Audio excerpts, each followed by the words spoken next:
Bagi seorang investor, mendapatkan dividen itu mungkin adalah hal yang wajib saat kita berinvestasi terjun di dunia pasar saham. Lantas muncul pertanyaan, gimana sih cara mendapatkan perusahaan yang bagi dividen gede tetapi tidak melupakan yang namanya bisnis yang dikembangkan di perusahaan tersebut? Apa sih hal-hal yang perlu diperhatikan dalam memilih sahamnya?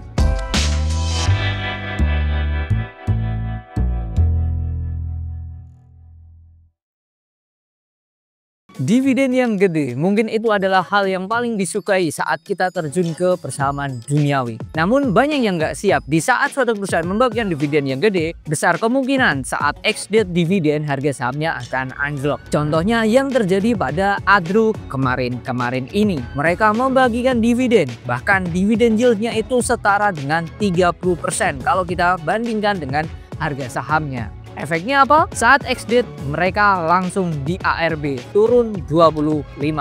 Bahkan ARB itu berlangsung lebih dari 1 kali. Lantas gimana sih caranya memilih saham yang membagi dividen yang gede tetapi secara bisnis perusahaan itu tetap sustain untuk jangka panjang? Kita akan ulas di video kali ini. Yang pertama, pilihlah perusahaan yang labanya itu bertumbuh dari tahun ke tahun. Bahkan kita bisa cek di tahun 2020 kondisinya perusahaan tersebut seperti apa labanya kalau dibandingkan dengan tahun-tahun sebelumnya. Kenapa tahun 2020?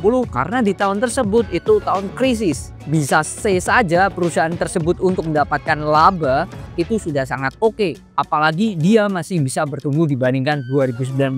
Itu jempol banget untuk perusahaan tersebut. Lantas kenapa kok kita pengen melihat labanya terus bertumbuh? Ya simpel saja, kita dari tahun ke tahun pengen dapat dividen dari tahun ke tahun ya naik. Kalau kita pengen dapat dividen dari tahun ke tahun naik, otomatis kita berharap suatu perusahaan tersebut itu labanya juga akan naik dari tahun ke tahunnya. Pertanyaannya adalah, jikalau suatu perusahaan labanya itu nggak bertumbuh, ya gimana mereka mau bagi dividen lebih besar dibanding tahun sebelumnya? Masa mereka harus menjual aset terlebih dahulu untuk mendapatkan cash lebih banyak, dan mungkin nantinya mereka akan memberikan iming-iming dividen yang besar?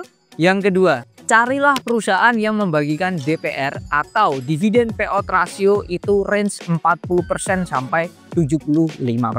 Kenapa di range tersebut? Karena kalau terlalu kecil itu kita bisa menyimpulkan bahwa perusahaan ini memang pelit membagikan dividen ke pemegang saham. Satu itu. Harusnya kalau terlalu besar perusahaan ini membagikan dividen, kita pun juga harus berpikir lebih keras. Apakah perusahaan ini tidak berkembang ke depannya? Apakah perusahaan atau manajemen ini tidak akan melakukan improve ke lini bisnisnya? Nah, harusnya kita berpikir sekritis itu. Jadi terlalu besar itu juga tidak bagus. Yang ketiga, carilah perusahaan yang punya kas yang jumbo. Minimal kas perusahaan tersebut bisa mengcover hutang berbunga perusahaan. Syukur-syukur perusahaan kasnya ini bisa membayarkan semua hutang-hutangnya. Itu luar biasa banget. Kriteria ketiga ini kita sudah sempat memberikan video terkait dengan perusahaan yang punya kas jumbo.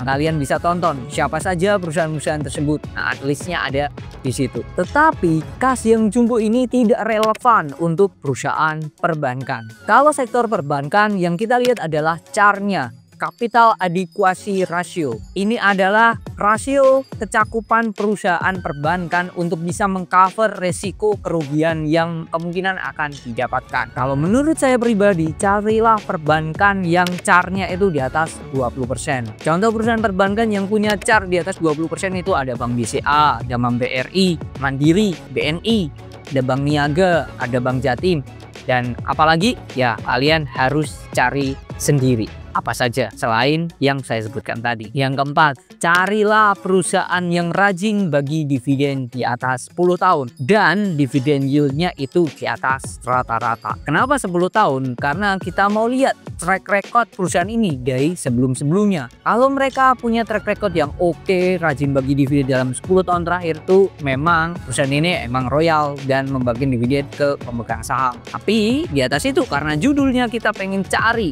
yang bagi dividen gede, otomatis kita cari yang bagi dividen di atas rata-rata. Kalau menurut saya pribadi, carilah dividen yieldnya itu yang di atas 7%. Kenapa dividen yield di atas 7%? Kalau kita mendapatkan dividen hanya 6% atau ke bawah dari 6%, lebih baik kita menaruh uang kita di SBN. Karena SBN itu low risk dan imbal hasil yang didapatkan itu 6%-an saat ini. Di list perusahaan yang membagikan dividen di Bursa Efek itu ada 500-an perusahaan. Tetapi dari 500-an perusahaan tadi, yang membagikan dividen yield di atas 7% selama 10 tahun terakhir itu ada 28 perusahaan. Apa saja perusahaannya?